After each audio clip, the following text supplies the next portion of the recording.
तीन चार सब्जियां इकट्ठियां कर मिक्स करके पकाती हुंदी सीगी ते मज़ेदार हांडी बनदी सीगी।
बिस्मिल्लाहिर्रहमानिर्रहीम। अस्सलाम वालेकुम। उम्मीद काजी मेरे भैन भरा ठीक होंगे। अल्हम्दुलिल्लाह से भी ठीक। अल्लाह पाक तन खुश रखिए, आबाद रखिए। तो अज लोग कर दे शुरू।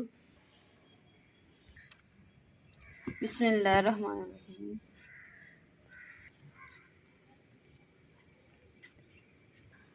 बिस्मिल्लाहिर्रहमानिर्रहीम।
अम्मा जी ना थानू सुबह दिन नज़र नहीं आ रहे क्योंकि ना अम्मा जी गए हुए भाई होना बड़े तो इस वास्ते नहीं इतने मतलब कि नज़र आ रही थी। मैं कि जाओ ना अम्मा जी ले आओ ताकि ना मिल के नाश्ता करें, रौनक लगी।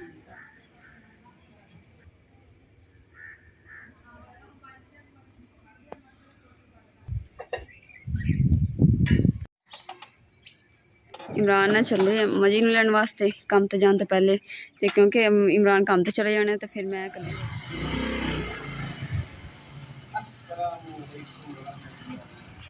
अस्सलाम वालेकुम माँ जी। माँ जी ठीक हो? ठीक है। चलो अम्मी जी ले जाओ।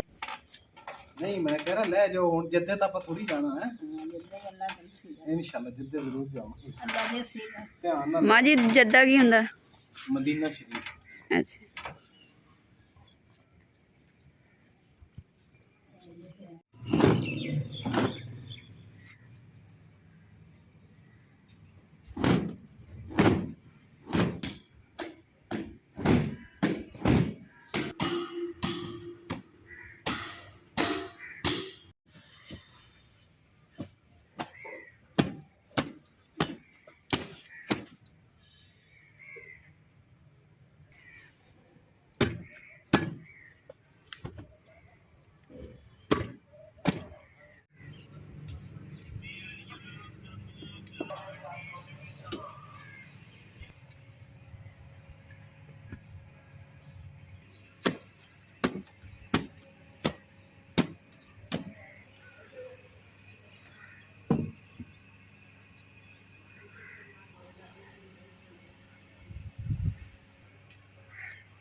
मैंने कमरे से बैठी ने मैंने इदा लगे कि ना सब्जी वाला ना बाहर आ गया, तो मैं जो आई देखिया वा तो सब्जी वाला कितने होर पासे तीसरी गली के सीगा, तो मैं कहा लगता इदा ही है कि जिवें आ गया। तो हुण जिहड़ा ने इमरान भी आने वाले दूसरा दोपहर का खाना खाने वास्ते, तो इमरान फोन करती है कि ताकि ना पहले सब्जी लिया के दे जाए ताकि मैं पका के खाना तैयार कर दूँ।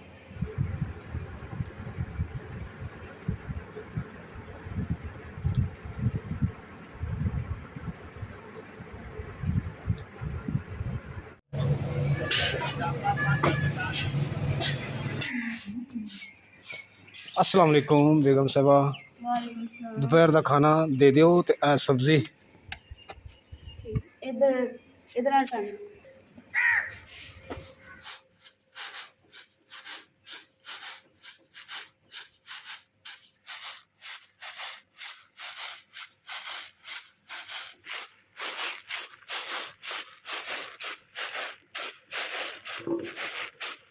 ਤੁਸੀਂ ਨਾ ਕੋਈ ਵੀ ਖਾਣ ਨੂੰ ਨਾ ਕੱਲੀ ਦਿਲ ਨਹੀਂ ਕਰ ਰਿਹਾ ਸੀ, ਤੇ ਅੰਮਾ ਜੀ ਨੇ ਨਾ ਸਾਨੂੰ ਮਸ਼ਵਰਾ ਦਿੱਤਾ ਕਿ ਅੰਮਾ ਜੀ ਕਹਿ ਰਹੇ ਕਿ ਨਾ ਜਦੋਂ ਮੈਂ ਖਾਣ ਬਣਾਉਂਦੀ ਹੁੰਦੀ ਸੀ ਸਮਝ ਨਾ ਆਵੇ ਤੇ ਮੈਂ 3-4 ਸਬਜ਼ੀਆਂ ਇਕੱਠੀਆਂ ਕਰਕੇ ਮਿਕਸ ਕਰਕੇ ਪਕਾਉਂਦੀ ਹੁੰਦੀ ਸੀਗੀ ਤੇ ਮਜ਼ੇਦਾਰ ਹਾਂਡੀ ਬਣਦੀ ਸੀਗੀ। ਤੇ ਤੁਸੀਂ ਵੀ ਇੱਦਾਂ ਹੀ ਕਰੋ। ਤੇ ਫਿਰ ਮੈਂ ਨਾ ਇਮਰਾਨ ਨੂੰ ਕਿਹਾ ਕਿ ਦੁਪਹਿਰ ਦਾ ਖਾਣਾ ਖਾਣਾ ਆਉਣਾ ਸੀਗਾ, ਮੈਂ ਕਿਹਾ ਨਾਲ ਸਬਜ਼ੀ ਵੀ ਫੜੀ ਲਈਏ ਤਾਂ ਕਿ ਮੈਂ ਨਾ ਟਾਈਮ ਨਾਲ ਹਾਂਡੀ ਬਣਾ ਲੂੰਗੀ। थोड़े जे मटर, बंद गोभी, फुल गोभी ते दूसरा शिमला, ये जड़ियाँ ते आलू जेह्ड़े सीगे पहले दे घर पे सीगे, ते मैं कहा इन्हां सारी सब्जियां ने मिक्स करके ते पकानी हांडी पूरी।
ਅਲਹਮਦੁਲਿਲਾ ਮੈਂ ਬਰਤਨ ਤੋਂ ਦੂਸਰਾ ਸਬਜ਼ੀ ਮੈਂ ਧੋ ਕੇ ਰੱਖ ਲਈ ਆ ਤੇ ਅम्मा जी ने आंटी कहना शिकंजी तैयार कर ली तो हम जल्दी ना ठंडी ठंडी पीनी बिस्मिल्लाह जिंदाबाद माँ जी मज़ा ही आ गया शिकंजी पी के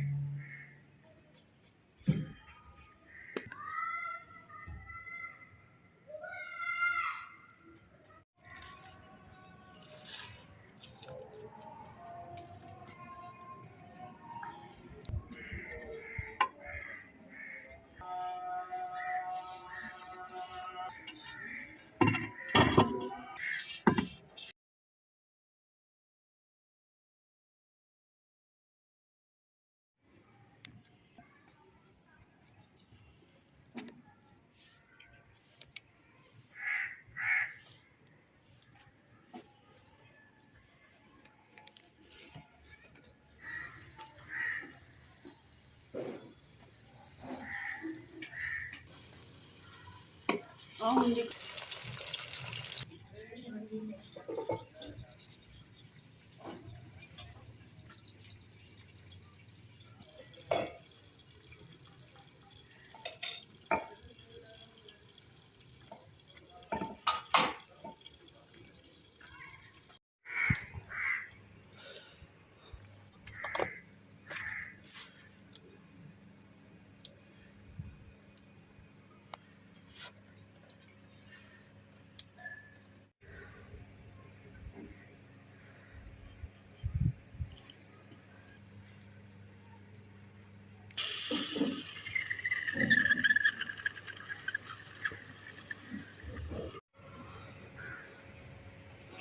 टमाटर ਦੇ ਉੱਤੇ ਨਾ ਦੇਸੀ ਤਰੀਕਾ ਜਿਹੜਾ ਛਿਲਣ ਦਾ ਕੋਨੇ ਦੇ ਉੱਪਰ ਰੱਖੋ ਇਹਦੀ ਜਿੱਦਾਂ ਮੈਂ ਕੀਤਾ ਇਹ ਦੇਖੋ ਛਿਲਕਾ ਜਿਹੜਾ ਨਾ ਹੁਣ ਰਸਾ ਨਹੀਂ ਨਾਲ ਉਤਰ ਜਾਏਗਾ टमाटर भी ज़ाया नहीं जाएगा बिस्मिल्लाह ये देख इस तरीके में छिलका उतर गया टमाटर बिल्कुल सही जैसे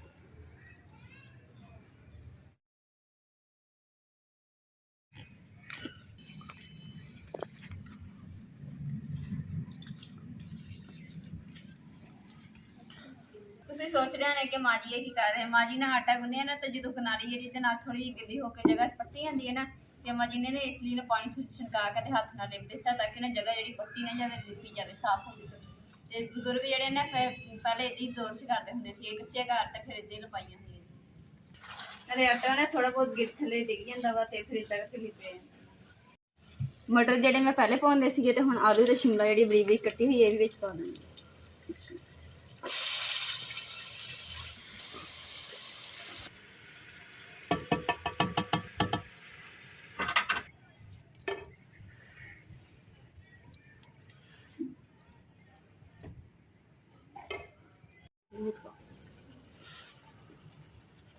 ਜਿਹੜੇ ਗੋਭੀ ਦੇ ਜਿਹੜੇ ਬੜੇ ਬੜੇ ਫੁੱਲ ਹੈ ਨਾ ਇਹਨਾਂ ਨੂੰ ਮੈਂ ਰੱਖ ਲੈਣਾ ਮੈਂ ਇਹਨਾਂ ਨੂੰ ਨਾ ਅੰਮਾ ਜੀ ਨੂੰ ਬੇਸਣ ਵਾਲੇ ਪਕੌੜੇ ਬਣਾ ਕੇ ਦਊਂਗੀ ਤੇ ਜਿਹੜੇ ਛੋਟੇ ਛੋਟੇ ਹੈਗੇ ਆ ਗੋਭੀ ਦੇ ਉਹ ਮੈਂ ਵਿੱਚ ਪਾ ਦੇਣੇ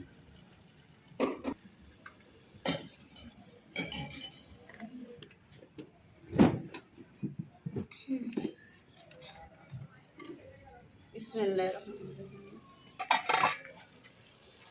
माशाल्लाह जी तकरीबन जी मेरी हांडी है ना तैयार हो चुकी है माशाल्लाह सालन दे विच खुशबू बड़ी प्यारी आ रही है ते अगले व्लॉग दे विच इंशाल्लाह ना थानू सालन दी भी दसांगे कि किदां दा बनिया मिक्स सब्जी दा जायका किदां दा बने उस तो अलावा अम्मा जी ने तंदूर भी चला लिया वा ते हुण रोटी बनानी है ते अम्मा जी दी रोटी और मिक्स सब्जी दी जायका किस तरह दा वा अगले नेक्स्ट व्लॉग च मिलेगा ते अज दे व्लॉग दा इत्थे एंड करांगे उम्मीद करदी मेरे भैन भाई ने साडा अज दा व्लॉग पसंद आया होगा ते साडे चैनल नूं लाइक करो शेयर करो सब्सक्राइब करो और अपनी फैमिली नूं शेयर करो अल्लाह पाक तैनूं खुश रखे आबाद रखे अपना और अपनी फैमिली दा बहुत ज़्यादा ख्याल रखियो अल्लाह हाफिज़।